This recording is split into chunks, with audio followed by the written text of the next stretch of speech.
ಕೊನೆಯದಾಗಿ ಕೊನೆಯ ಒಂದು ಸಣ್ಣ ಅನುಭವ ಹೇಳ್ತೀನಿ. ನಮ್ಮ ತಾತ ಅವ್ರು ಹೇಳ್ತಾ ಇದ್ದಾರೆ, ಹಾಸನ ಜಿಲ್ಲೆಯಲ್ಲಿ ನನ್ನ ಅಭಿಪ್ರಾಯದಲ್ಲಿ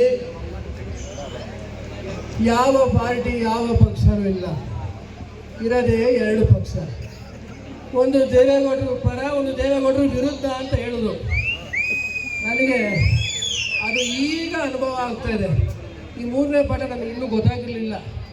ಈಗ ಮೊನ್ನೆ 2019 ಚುನಾವಣೆಯಲ್ಲಿ ಅನುಭವ ಆಗ್ತಾ ಇದೆ. ಯಾಕೆ ಈ ಮಾತನ್ನ ನೆನಪು ಮಾಡಿಕೊಂಡೆ ಅಂದರೆ, ನನಗೆ ಮೊನ್ನೆ ತುಂಬ ಹುಷಾರಿರಲಿಲ್ಲ. ಅದೇನೋ ಸೋಕಾದಂಗಾಗಿದೆ ಅಂದ್ಬಿಟ್ಟು ಅದ್ಯಾರೋ ಹಳೇ ಯಮುನ್ ಕರ್ಕೊಂಡ್ಬಂದು ತುಸಿ ತೆಗೆಸ್ತಾ ಇದ್ದೆ. ನಾಯಿ ಕಣ್ಣು, ನರಿ ಕಣ್ಣು, ಕಣ್ಣು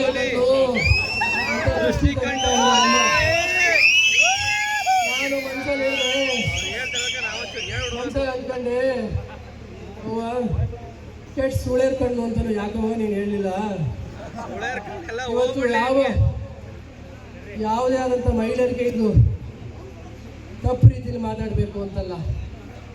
ಇವತ್ತು ಏನು ದೇವೇಗೌಡರು ವಿರುದ್ಧ ಅಂತ ಕೆಲವು ಬಿಂಬಿಸ್ಕೊಳ್ಳದೆ ಪಾರ್ಟಿ ಒಳಗಡೆನೆ ಇದ್ಕೊಂಡು ಮೋಸ ಮಾಡ್ತಾರೆ, ಅವ್ರಿಗೆ ಈ ಅರ್ಥ ಹೇಳಿದೆ ಅಂತ ಹೇಳಕ್ಕೆ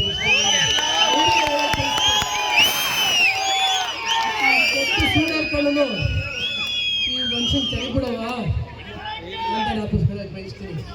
ಇಲ್ಲಿ ಯಾವುದೇ ಹೆಣ್ಣು ಮಕ್ಕಳು ವಿಷಯ ಅಲ್ಲ. ಮುಖ್ಯವಾಗಿ ಈ ನಾಟಕ ಆಡ್ಕೊಂಡು ನಿಮ್ಮ ಜೊತೆನೇ ಇರ್ತೀವಿ ಸ್ವಾಮಿ, ನಿಮಗೆ ಬಂದಾಗ ಹಾಲು ಕೊಡ್ತಾರೆ ಮನೆಗೆ, ಆಮೇಲೆ ಮುಂದೆ ಮಾಡಿದಿನ ಇನ್ನೊಬ್ರು ಕೆಲಸ ಅವ್ರಿಗೂ ಹಾಲು ಕೊಡ್ತಾರೆ. ಬೇಡ. ಈ ಅನುಭವನ 3 ಅನುಭವನ ಹೇಳಿದ್ದೀನಿ, ಇನ್ನೂ ಹೇಳ್ತೀನಿ ಬಂದಾಗ. ಇಷ್ಟು ಹೇಳ್ತಾ ಒಂದು ಹೇಳಕ್ಕೆ ಬಯಸ್ತೀನಿ. ನೀವು ಯಾವುದೇ ಕಾರ್ಯಕ್ರಮಕ್ಕೆ ಕರೆದ್ರು, ಮದುವೆ ಆಗಲಿ ಮುಂದೆ ಆಗಲಿ, ಸಾವು ಅವತ್ತು ಬರ್ದೇ ಇರೋ ಮಾರಿದ ನಾನು ಬರ್ತೀನಿ. ಬುದ್ಧಿ ಪೂಜೆಗಳು ತುಂಬ ಕಾರ್ಯಕ್ರಮಗಳಿರ್ತವೆ. ದಯಮಾಡಿ ಯಾರು ಅನ್ಯತಾ ಭಾವಿಸಬಾರ್ದು.